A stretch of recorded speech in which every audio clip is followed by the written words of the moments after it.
There was a lot of criticism from Denmark, a lot of attacks at the Trump administration, at the president, at me, at others in our administration for saying the obvious, which is that Denmark hasn't done a good job at keeping Greenland safe. The United States will not take control of Greenland, the island's new Prime Minister said on Sunday in response to Donald Trump's latest assertion that he wants to annex the territory.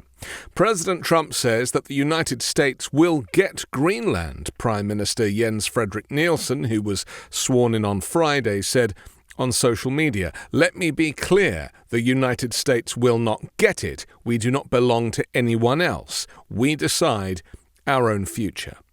On Saturday, Trump said, "We'll get Greenland." Yeah, 100%. Denmark's foreign minister criticised the Trump administration for the way it has addressed Denmark and Greenland, emphasising that Denmark is already bolstering Arctic security and remains open to further collaboration with the United States. In a video shared on social media, Foreign Minister Lars Løkke Rasmussen responded to comments made during the Vice President J.D. Vance's visit to Greenland, a strategically significant island. However, later that day, Trump said that he does not rule out military action when it comes to acquiring Greenland. A lot of accusations have been made, and we are, of course, open to criticism, Rasmussen said in English. But to be completely honest, we do not appreciate the tone in which it is being delivered. This is not how you address close allies, and I still view Denmark and the United States as close allies, he said. Greenland, a Danish territory, is part of NATO alongside the US. Trump has expressed interest in acquiring the island, citing national security concerns. Greenland's location, offering the shortest route from North America to Europe, is seen as strategic for the US. It would give Washington leverage for its military and its ballistic missile early warning system. The US is also interested in placing radar in the waters that connect Greenland, Iceland, and the United Kingdom. These waters are a gateway for Russian and Chinese ships, which the US wants to track. Greenland is also rich in natural resources, including rare earth minerals, which are used for the manufacture of technology. Most of Greenland's population, though, of 56,000 residents, comprise indigenous Inuit people who oppose the mining of oil and gas. As the planet warms due to climate change, the vast untapped resources of the Arctic are becoming more accessible. Countries like the US, Canada, China, and Russia are now eyeing these resources. During his interview on Saturday, Trump acknowledged that a peaceful acquisition was possible, saying, "I think there's a good chance we could do it without military force." However, he also said, "I don't take anything off the table," emphasizing his broader security perspective. When asked what message such an approach might send to Russian President Vladimir Putin, who has been reinforcing control over Ukrainian territory following his 2022 invasion, Trump responded, "I don't care." Speaking at an Arctic policy forum on Thursday, Putin presented a more comprehensive case than any US official yet for Trump's plan to annex Greenland. As US influence in Europe declines, the Kremlin is taking the opportunity to push forward its long-standing vision of a multipolar world, where it exerts control over its sphere of influence, particularly in Ukraine and Belarus. Since his 2007 speech in Munich, Putin has consistently opposed US global dominance, and he now has an American president who shares his skepticism of the post-war international order. Greenland is as valuable to Putin as it is to Trump, and with Trump under his spell, Russia is having the US do its bidding.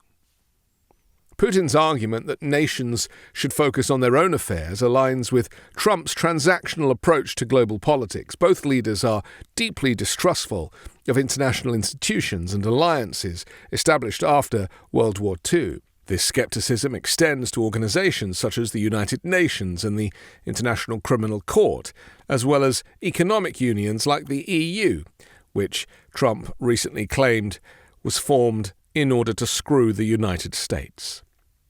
On Friday, J.D. Vance criticized Denmark's level of investment in Greenland's security, arguing that Copenhagen must reassess its priorities as Trump continues pushing for control of the island. During his brief 3-hour visit to the space base in northern Greenland, where US troops are stationed, Vance was accompanied by his wife and senior American officials. The trip was ultimately scaled back after local backlash, as many Greenlanders and Danes were not consulted about the original itinerary. Our message to Denmark is straightforward. You have not adequately supported the people of Greenland, Vance claimed. There has been a lack of investment in both the population and the security infrastructure of this remarkable island, and that needs to change. But recognizing that there are important security partnerships in the past does not mean that we can't have disagreements with allies in the present about how to preserve our shared security for the future. And that's what this is about. There is no amount of bullying, no amount of obfuscating, no amount of confusing the issue. Our message to Denmark is very simple. You have not done a good job by the people of Greenland. You have underinvested in the people of Greenland, and you have underinvested in the security architecture of this incredible, beautiful landmass filled with incredible people. That has to change. And because it hasn't changed, this is why President Trump's policy in Greenland is what it is. Trump also shared a video on his Truth Social platform titled "America Stands with Greenland," featuring footage of US military activity on the island during World War II. While in Greenland, Vance stated that the US has no option but to establish a strong presence to ensure the island's security. He also encouraged Greenland to consider independence from Denmark, suggesting that such a move would lead to greater security and economic benefits through a partnership with the United States. However, Greenland's lawmakers and residents have largely opposed the Trump regime's efforts to assert influence over the island. Danish Prime Minister Mette Frederiksen rejected Vance's assertion that Denmark is neglecting Arctic defense, reaffirming that her country is a good and strong ally. Greenlandic politicians have also taken steps to push back against US threats. 4 of the 5 parties elected to Greenland's parliament earlier this month have formed a coalition, securing 23 out of 31 legislative seats in opposition to Trump's plans. Meanwhile, Danish King Frederik X addressed the situation in a Facebook post saying, "We live in a changed reality. My love for Greenland and my deep connection to its people remains strong." In Copenhagen, hundreds of demonstrators gathered outside the US Embassy on Saturday holding signs such as "Back Off USA."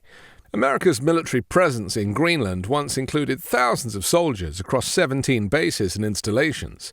It's since declined to around 200 troops stationed in this remote Space Force base in the northwest. The 1951 agreement already provides ample opportunities for the US to expand its military presence in Greenland, Rasmussen said. "If that is what you want, let's discuss it." He also noted that Denmark has significantly increased its defense spending in the Arctic. In January, the Danish government committed 14.6 billion kroner towards Arctic security, including 3 new naval vessels, long-range drones, and satellite surveillance. This claim from J.D. Vance that Denmark is not doing a good enough job makes no sense and lacks all intellectual argument. I'm Anthony Davis. You can find me on the 5 Minute News YouTube channel and podcast, on Wednesdays co-hosting Uncovered, and on Sunday on The Weekend Show with Midas Touch.